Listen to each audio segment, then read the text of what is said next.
Good morning, good morning. Magdidilig po tayo ng mga halaman. Kasi masyado na silang tuyot.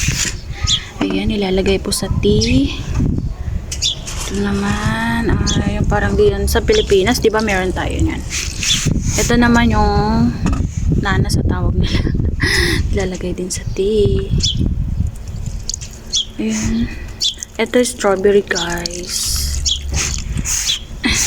Ito, Daisy. Parang Daisy. Ay, Daisy. Hindi Daisy. Hindi to Daisy. Parang ano siya. Ano ba yung sa atin? Kalimutan ko na. Ito, nilalagay din sa tea. Ito yung alam ko. December cactus. Ito, meron din sa atin. Hindi ko lang alam pangalan. Ito, nilalagay din sa ano. Nilalaga to. Tapos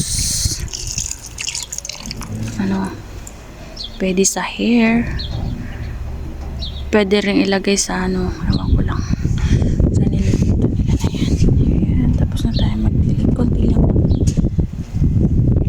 sila. Ayan, thank you for watching, guys.